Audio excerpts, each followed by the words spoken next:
आज का जो हमारा कार्यक्रम है वो इसलिए है कि हम बहुत खराब स्थिति में हैं। देश बहुत भयानक दौर से गुजर रहा है। ये ऐसे लोगों के हाथ में है कि जो खेती को ख़त्म कर देंगे, जो फौज को ख़त्म कर देंगे, जो देश में जो भी अच्छाई है उसको ख़त्म कर देंगे। इनको अगर नहीं बदलेंगे तो भूल जाइए, उसके बाद देश में कोई चुनाव नहीं होगा। पार्लियामेंट ख़त्म हो जाएगी, चुनाव ख़त्म हो जाएंगे और लोकतंत्र पूरी तरह से ख़त्म हो जाएगा।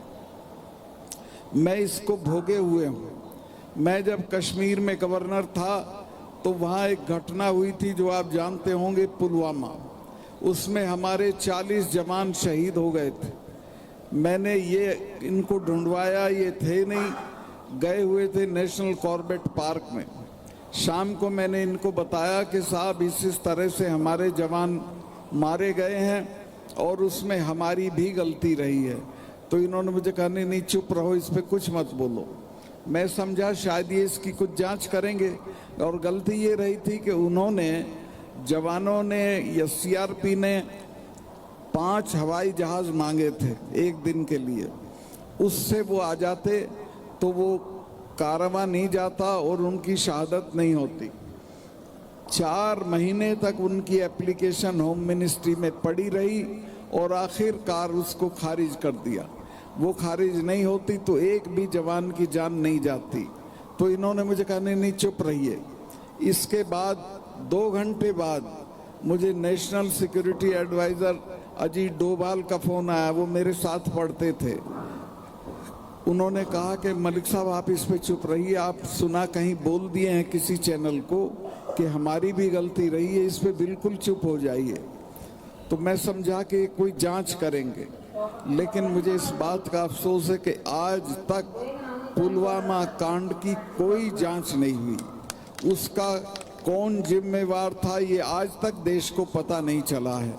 और हुआ ये कि तीसरे दिन से ही उस मामले को राजनीतिक बना के वोट लेने की कोशिशें शुरू हो गईं। पुलवामा के नाम पे वोट मांगी गई। बहुत सी तकरीरें ऑन रिकॉर्ड हैं प्राइम मिनिस्टर की, जिसमें उन्होंने कहा कि ये जब वोट डालने जाओ तो पुलवामा के शहीदों को याद रखना। पुलवामा के शहीदों को लोगों ने तो याद रखा, लेकिन आपने नहीं रखा। आपने आज तक पता नहीं किया कि उनकी शहादत क्यों और कैसे हुई। तो ये बहुत खराब, बहुत खतरनाक, बहुत निर्दयी और बहुत दुष्ट लोग हैं। इनको हटाना आपका कर्तव्य है, आपका फर्ज है।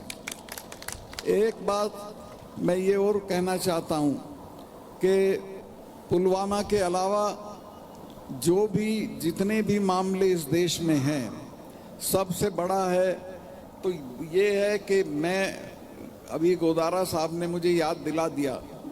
दिल्ली में मैंने एक प्रेस करके कहा कि सावधान रहना, चुनाव आने से पहले ये कोई ना कोई खुराफात करेंगे। ये राम मंदिर पे बम फिकवा सकते हैं, किसी बीजेपी के नेता का कत्ल करा सकते हैं, कहीं दंगा करा सकते हैं। और मैंने बोला ही था कि तीसरे दिन नूह में दंगा हो गया और नूह का दंगा प्रायोजित था, सरकारी दंगा था, इनके द्वारा कराया गया दंगा था।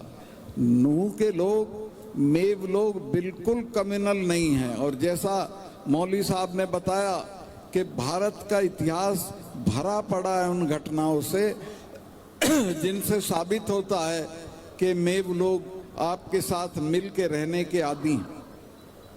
जब राणा सांगा की लड़ाई हुई बाबर से, उस लड़ाई में हसन खां मेवाती 12,000 लोगों को लेके लड़ा था और सारे लोग उसके खप गए थे। खुद मर गया था, लेकिन उसने पीछे पैर नहीं उठाया था। बाबर नामा एक किताब है जो बाबर ने लिखी है, उसमें मैंने पढ़ा है, बाबर लिखता है कि मुझे तब तक चैन नहीं मिली जब तक मुझे ये पता नहीं चल लिया कि हसन खां मेवाती मारा गया।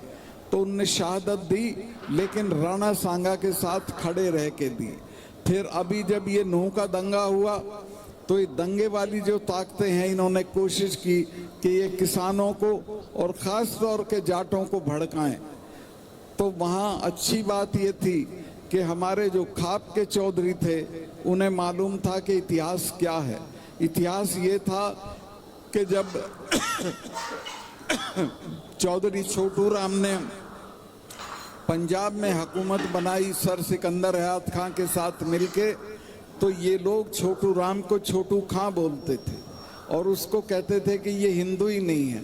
उस वक्त तैयब हुसैन साहब थे नेवों के नेता, उनके पिताजी चौधरी छोटू राम को लेके मेवात गए और वहाँ उनको 1 लाख आदमी की मीटिंग में रहबरे आजम की उपाधि दी, उनका सम्मान किया।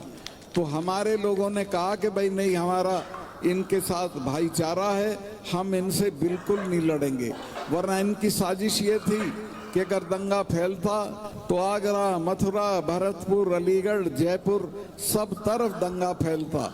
लेकिन ये अब भी कोशिश करेंगे। मैं आप लोगों से कहूँगा कि उसमें फंसने की बिल्कुल ज़रूरत नहीं है। आपस में मिलने की आदत डालिए, भाईचारे को बढ़ाइए और इस चीज़ को समझिए कि ये आपके हित में है। एक और बड़ी इनकी साजिश है और वो ये है कि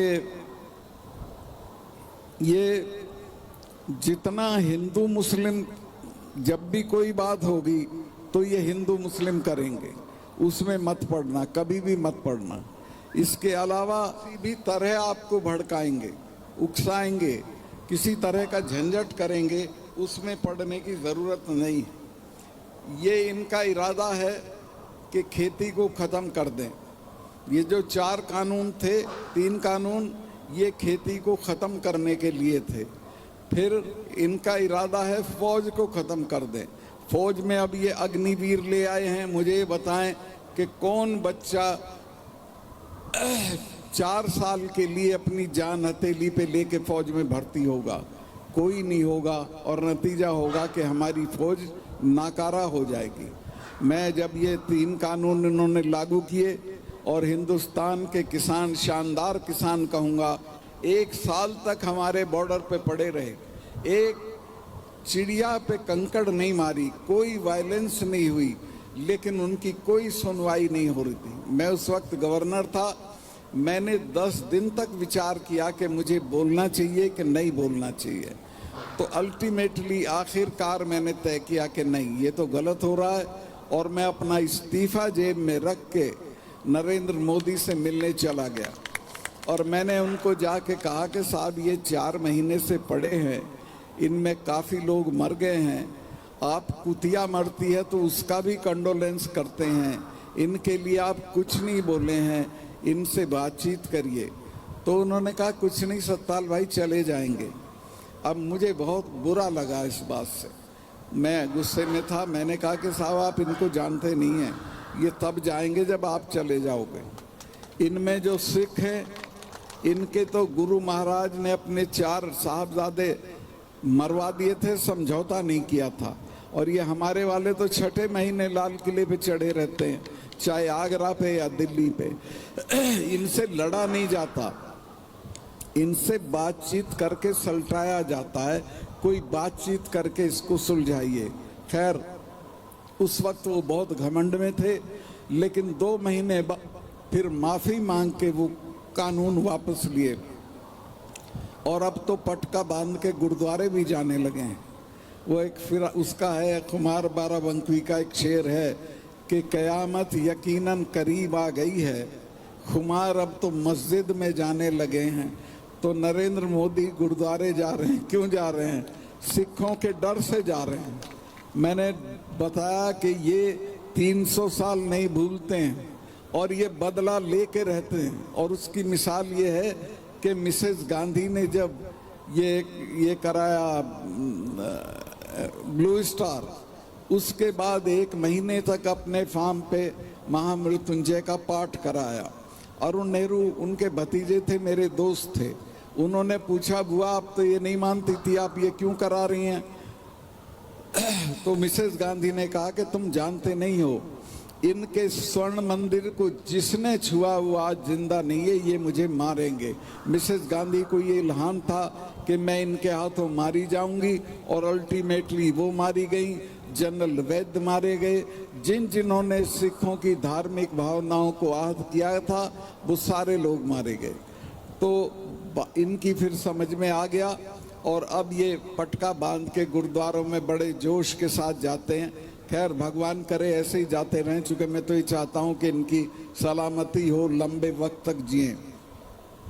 मैं बहुत लंबा हो गया, इतना स्पीच का मौका नहीं था और हर्ष चिकारा भाई आ गए, इनको भी बहुत महत्वपूर्ण बातें आपसे करनी है।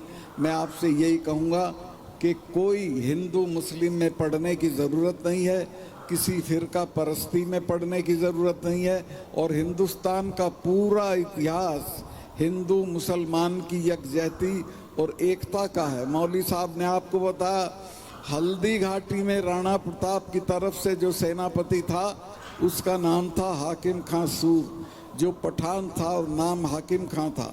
इसी तरह से राणा सांगा के साथ ये अपने हसन खां मेवाती लड़े थे, जो बहुत ही शानदार, बहुत ही बहादुर आदमी थे और 12,000 लोगों को लेके लड़े थे।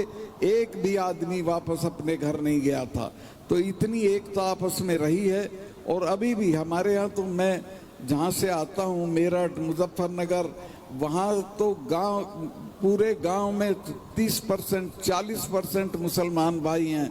मैं पूछता हूँ ये पाकिस्तान क्यों नहीं गए, तो उन्होंने बताया कि इन्हें तो हम ट्रेन से उतार के लाए थे कि कहाँ जा रहे हो, यहीं रहो, हमारे भाई हो तुम। और तब से उसी तरह से रह रहे, उसी जज्बे के साथ, उसी नक्शे के साथ, उसी शान के साथ। तो मैं आपसे कहना चाहूँगा कि हम लोग मिलजुल के रहें और अपनी ताकत बनाएं। हमारा एक ही वर्ग है और वो है मेहनतकश और मजदूरों और किसानों का वर्ग। और हम अपने ज़मीन के लिए, जंगल के लिए, जल के लिए, उसके लिए लड़ना सीखें और इस सरकार को आने वाले वक्तों में बदल दें। और मैं आखिर में चेतावनी दे रहा हूँ, मुझे ये इल्हाम है कि अगर ये सरकार नहीं बदली तो इस देश में खेती ख़त्म हो जाएगी, फौज ख़त्म हो जाएगी और जो भी अच्छा है वो सब ख़त्म हो जाएगा।